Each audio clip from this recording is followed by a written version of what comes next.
વિપક્ષના જે પ્રશ્નો હોય એ તદ્દન ઉડાઉ અને ન માનવા લાયક હોય છે.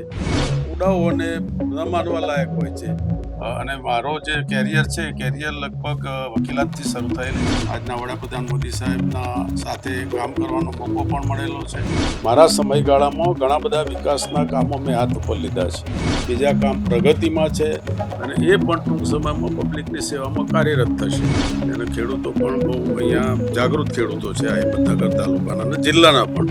એટલે હિંમતનગરના આવનાર 50 વર્ષમાં પણ કોઈ પીવાના પાણી તકલીફ ન રહે. અને મારા તો બધા જ પ્રશ્નો લગભગ અધિકારીઓ કે નીચલા લેવલના કર્મચારીઓએ મને ક્યારેય ના પાડી નથી. નમસ્કાર, ન્યૂ ભારત ન્યૂઝમાં આપનું સ્વાગત છે અને હું છું પલક. આજે આપણે આવી ગયા છે હિંમતનગરમાં અને આપણે વાત કરીશું હિંમતનગરના ધારાસભ્ય શ્રી વીડી ઝાલા સાથે. તેમની રાજકીય સફર વિશે વાત કરીશું, તેમના વિકાસના કામ વિશે વાત કરીશું અને તેમના આગળનું જે રોડ મેપ શું છે એના વિશે પણ વાત કરીશું.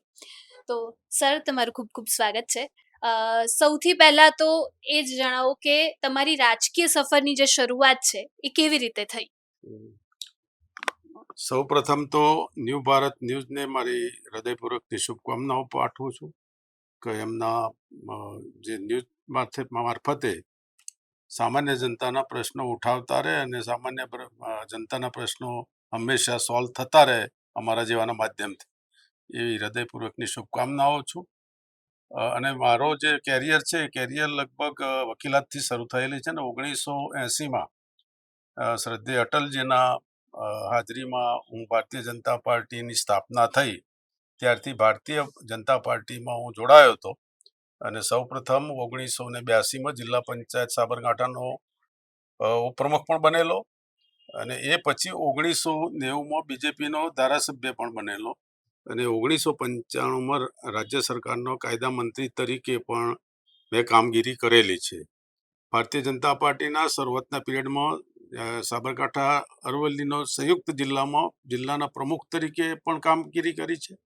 એ પછી પ્રદેશ ભારતીય જનતા પાર્ટીના મંત્રી તરીકે પણ આજના વડાપ્રધાન મોદી સાહેબના સાથે કામ કરવાનો મોકો પણ મળેલો છે.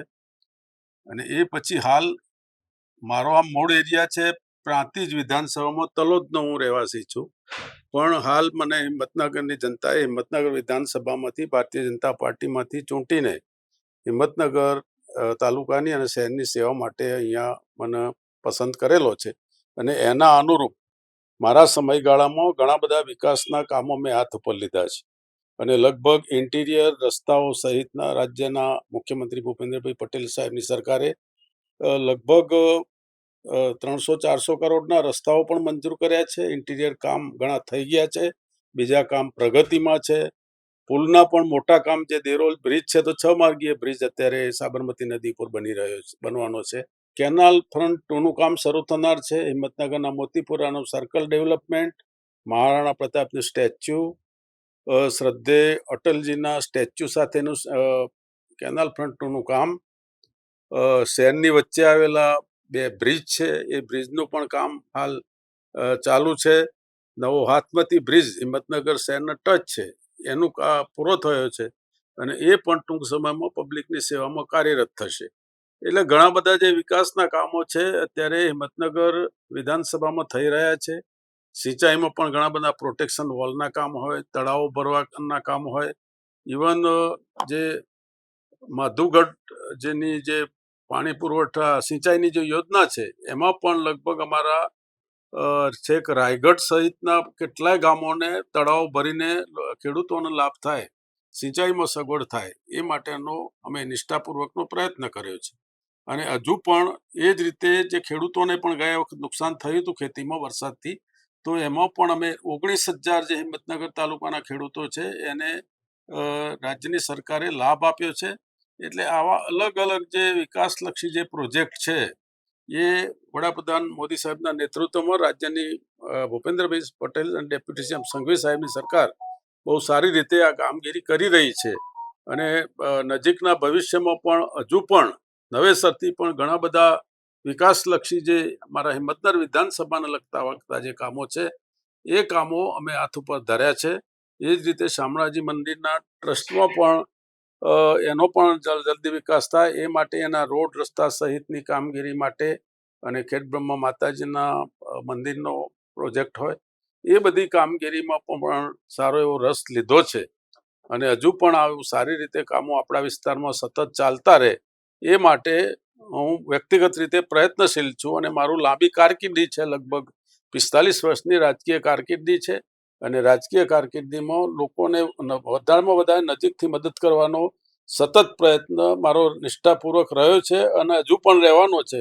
અને અમારા માધ્યમથી જે ભારત સરકાર અને ગુજરાત સરકારના જે વિકાસના જે ફળ છે એ ભલે સામાન્ય ગરીબ લોકોના મફત પ્લોટ હોય, મકાન સહાય હોય, પીએમવાય યોજના હોય, જીરામજી યોજના હોય કે સરકારની જે મહત્વાકાંક્ષી યોજનાઓ છે, એ યોજનાઓ સામાન્ય જન સુધી આ યોજનાઓનો લાભ પહોંચે એ માટે ભારતીય જનતા પાર્ટીના સંગઠન મારફતે અમે સતત આનો પ્રયત્ન અત્યારે કરી રહ્યા છે અને આગળ પણ અમારી આ કામગીરી સતત ચાલુ રહેશે. સિંચાઈ મારફતે આમ તો લગભગ એક ગુહા યોજના પણ અહીંયા કાર્યરત છે અને અત્યારે નવેસરથી જે અમારી માગણી છે એમાં ધરોઈ યોજનામાંથી અમુક જે આ બાજુ ખેડાવાડા ને બાજુના ગામડાઓ છે કે જે થોડા રહી ગયેલા છે ઇરિગેશનમાંથી, એમને નવી આમાં સમાવેશ કરીને ખેડૂતોને એનો લાભ મળે. એ જ રીતે ગુહા યોજનામાંથી પણ ખેડૂતોને જે રહી ગયેલા થોડા ગામ છે એ ઉમેરી અને સંપૂર્ણ હિંમતનગર તાલુકામાં ખેતી આમ સારી થાય છે. ઉપરવાળાની પણ મહેરબાની છે કે વરસાદ પણ દર વખતે સારો હોય છે અને ખેડૂતો પણ બહુ અહીંયા જાગૃત ખેડૂતો છે આ હિંમતનગર તાલુકાના અને જિલ્લાના પણ, એટલે સારી રીતે ખેતી થાય છે અને ઇરિગેશનનો પણ ઘણો બધો લાભ ભારત સરકારના સહકારથી રાજ્યની સરકાર પણ બહુ સારી રીતે ઇરિગેશનના નાના મોટા તળાવો ભરવાના હોય અથવા તો કોઈ સિંચાઈનો લાભમાં ઉમેરવાનું હોય, એ બધું તાત્કાલિક સરકાર એની મંજૂરી આપે છે અને કોઈ ખેડૂત એમ કે ઇરિગેશન સિવાયનો ન રહી જાય એ માટેનો સતત રાજ્ય સરકારનો સતત પ્રયત્ન રહ્યો છે. એટલે સિંચાઈલક્ષી ખેડૂતો અહીંયા બહુ સારી રીતે લાભ અત્યારે ઉઠાઈ રહ્યા છે. જી બિલકુલ, એટલે ખેડૂતો માટે પણ ઘણા બધા કામો થઈ રહ્યા છે. તેની સાથે જ હું એમ કહી શકું કે જે જનતા છે તેમને મત આપીને તમને અત્યારે ધારાસભ્ય બનાવ્યા છે, તો આગળ જતા કયા જે મુખ્ય 3 કામો છે જેના પર તમારી નજર રહેશે? એટલે ખાસ તો જે પ્રાથમિક શાળાના ઓરડાઓ છે, એજ્યુકેશનની દ્રષ્ટિએ જોઈએ તો લગભગ વડાપ્રધાન મોદી સાહેબના સમયથી જ અદ્યતન શાળાના ઓરડાઓ લગભગ ઘણા બધા બની પણ ગયા છે ને હજુ પણ નેક્સ્ટમાં પણ જે ગામડાઓમાં જરૂરિયાત છે તે તાત્કાલિક એ શાળાના ઓરડાઓ મંજૂર કરીને ત્યાં ઓરડાઓની કોઈ ઘટ ના રહે એ પણ એક મોટો પ્રયત્ન છે. એ જ રીતે આંગણવાડી ક્ષેત્રમાં પણ આંગણવાડીઓ પણ સરકારે આયોજન કર્યું છે, લગભગ 18 લાખના ખર્ચે એક આંગણવાડી ઘણી બધી સરકાર અત્યારે મંજૂરીના તબક્કામાં છે. એ જ રીતે નવા પંચાયત ઘરો જે છે એ પંચાયત ઘરો પણ લગભગ 22 જેવા પંચાયત ઘરો પણ મારા વિસ્તારમાં જે બાકી ગ્રામ પંચાયતોમાં છે એ પણ લગભગ એની કામગીરી પણ અત્યારે પ્રગતિમાં છે, અમુક જગ્યાએ ને અમુક થવાના છે. એટલે એ રીતે ગ્રામ પંચાયત લેવલે પણ સારા કામ તાત્કાલિક થાય. ઇરિગેશન, નેશનલ હાઈવે તો નેશનલ હાઈવેનું કામ પણ અમે બહુ રસ લીધેલો છે અને સામાન્ય જનતા માટે નેશનલ હાઈવે બહુ ઝડપથી જ પૂરો થાય. એ જ રીતે સ્ટેટ હાઈવેમાં હિંમતનગરથી અંબાજી રસ્તો હોય, ગાંભોઈથી ભિલોડા રસ્તો હોય અથવા તો નવો રાજ્ય સરકારનો પણ એક પ્રોજેક્ટ છે જે દહેગામથી હરસોલ થઈ અને ગાંભોઈ થઈને ભિલોડા થઈને વિજયનગર અને રાજસ્થાનને જોડતો એક નવો પણ રસ્તો અત્યારે રાજ્ય સરકાર કરવાની છે. લગભગ એમાં પણ 10,000 કરોડની રકમ ખર્ચાવાની છે. એટલે આવા બધા ઘણા બધા નવા પણ પ્રોજેક્ટો હાથ ઉપર સરકારે લીધા છે અને એમાં પણ મારી રજૂઆત રંગ લાવી છે. એટલે ઘણા બધા શાળાના ઓરડાઓ હોય, સિંચાઈની સગવડો હોય, રસ્તાઓ હોય અથવા તો બીજી કોઈ નાની મોટી જરૂરિયાતો હોય, એ દરેકમાં અંગત રસ લઈ અને હવે પછીના સમયમાં આ બધું સ્થળ ઉપર કામગીરી જલ્દીથી પૂરી થાય અને લોકોનો જે અત્યારે લાભ મળી રહ્યો છે એમાં ઉતરતો લાભ થાય. અને એ જ રીતે હિંમતનગર નગરપાલિકા એરિયા પણ મોટો છે, એ ગ્રેડની નગરપાલિકા છે. આમાં પણ પીવાના પાણીની કાયમી સુવિધા રહે. અત્યારે હાલ પાણીની પૂરી સુવિધા છે પણ કાયમી રહે એ માટે પણ એક ગોહાઈની યોજનામાંથી એક નવી પાઇપલાઇનનું કામ પણ અત્યારે લગભગ પૂરું થવામાં છે. એટલે હિંમતનગરના આવનાર 50 વર્ષમાં પણ કોઈ પીવાના પાણીની તકલીફ ન રહે એ કામ પણ અમે ટૂંક સમયમાં પૂરું કરવાના છીએ. અને નગરપાલિકા એરિયામાં પણ જે 2-3 બ્રિજ બની રહ્યા છે એ પણ સત્વરે પૂર્ણ થાય. અને એ જ રીતે ગટર યોજનાના કામ હોય, કેનાલ ફ્રન્ટના હોય, નવી એક અમારું આયોજન હાથમતી રિવરફ્રન્ટનું પણ છે અને એ પણ ટૂંક સમયમાં રાજ્ય સરકાર એને પણ મંજૂરી આપશે એવી પણ મને શ્રદ્ધા છે. એટલે આવા જે વિકાસલક્ષી પ્રોજેક્ટો લઈને અમે ફરીથી પણ જનતાની સમક્ષ જઈશું અને મને શ્રદ્ધા છે કે જરૂર પાછું વડાપ્રધાન સાહેબના નેતૃત્વમાં ભારતીય જનતા પાર્ટી 2027માં પણ પૂરી એટલે બમ્પર મેજોરિટીથી ફરીથી પાછી સત્તા ઉપર આવશે અને લોકોની સેવા જે કરી રહી છે એમ વધારે કરશે એવો મને વિશ્વાસ છે. અને બીજો એક સવાલ એ છે કે અધિકારીઓ અને જે જનપ્રતિનિધિ છે તેમના લઈને પણ ઘણા પ્રશ્નો ઊભા થયા છે, વિપક્ષ દ્વારા પણ ઘણા પ્રશ્નો એને લઈને કરવામાં આવ્યા છે, તો એના વિશે હિંમતનગરમાં શું સ્થિતિ છે એ વિશે જણાવશો? હિંમતનગરને લાગે વળગે છે ત્યાં સુધી અધિકારીઓ અને જનપ્રતિનિધિ બેનું પ્રજાના પ્રશ્નો જલ્દી હલ કરવા માટે સંકલન હોવું જરૂરી હોય છે. અને મારો પોતાનો એવો અનુભવ આમાં રહ્યો છે કે લગભગ કોઈ વિકાસના જો પ્રશ્નો પર તમે ધ્યાન આપો તો કોઈ એમાં અધિકારીઓ ન માનવાનું કોઈ કારણ રહેતું નથી. અને મારા તો બધા જ પ્રશ્નો લગભગ અધિકારીઓ કે નીચલા લેવલના કર્મચારીઓએ મને ક્યારેય ના પાડી નથી અને બધા જ જે પ્રજાને સ્પર્શતા પ્રશ્નો હંમેશા એ લોકોએ મારા સોલ્વ કર્યા છે. એટલે આપણે સારા હોઈએ તો સામેનો પક્ષ સારો જ થવાનો છે. એટલે અને એ લોકશાહી તંત્રમાં આ જરૂરી પણ છે. કોઈ કાયમ સરકારી તંત્ર સામે હોય ને જનપ્રતિનિધિ અલગ ચાલે તો એ પછી વિકાસ એમાં ખોરંભે પડે. એટલે મને અહીં મારો જે હિંમતનગર ઇવન વિધાનસભા છે અથવા તો સાબરકાંઠા જિલ્લાની વાત કરીએ તો પણ એવું અહીં કોઈ જોવા મળતું નથી અને બધું તાલમેલથી બહુ સારી રીતે કામગીરી સરકારી તંત્ર પણ સરકારની સૂચના પ્રમાણે અને જનપ્રતિનિધિઓનું સન્માન જળવાય, એના કામો થાય અને એ દ્વારા લોકોના કામો થાય એ માટે એકબીજાના સુમેળથી સારી કામગીરી થઈ રહી છે. તો આપણે અત્યારે જે સંકલનની વાત કરી, જનસંકલન અને અધ્યક્ષ સાથેના, પણ સંગઠન સાથેના સંકલન વિશે પણ વાત કરીએ કે ત્યાં કેવી કામગીરી ચાલી રહી છે?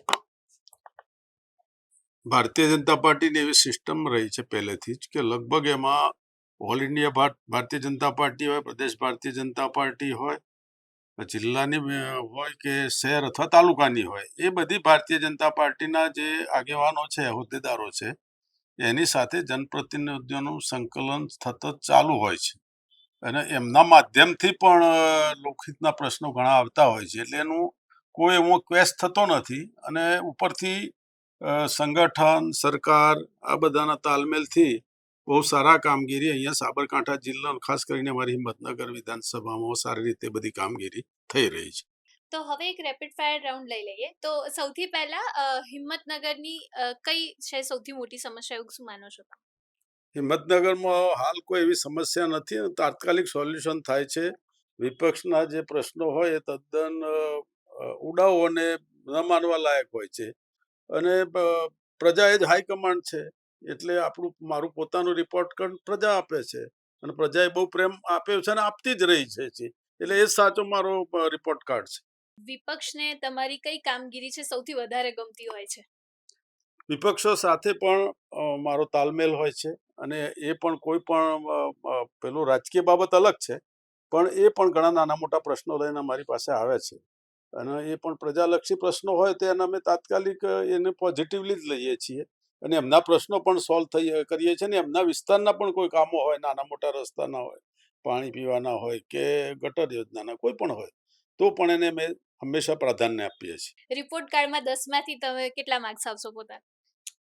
રિપોર્ટ કાર્ડનું મેં અગાઉ પણ કહી દીધું છે કે આમાં પ્રજા સર્વોપરી છે. એટલે જાતે હું મારા જ માર્ક મૂકું એ બરાબર નથી, પણ એ પ્રશ્નનો જવાબ હું મારી જનતા હાઈકમાન્ડને સોંપું છું અને જનતા હાઈકમાન્ડ રાજી છે એટલી મને ખબર પડે છે. બસ. હિંમતનગરના ધારાસભ્ય આપણી સાથે વીડી ઝાલા સર, એમની સાથે આપણે એમની રાજકીય શરૂઆતની વાત કરી, સાથે ખેતીલક્ષી પ્રશ્નથી લઈને રોડ રસ્તા અને એમના આગળનો રોડ મેપ વિશે પણ વાત કરી. બસ આવા જ વધુ સારા એવા નેતાઓ સાથે આપણે વાતચીત કરીશું. જોડાયેલા રહો ન્યૂ ભારત ન્યૂઝ સાથે.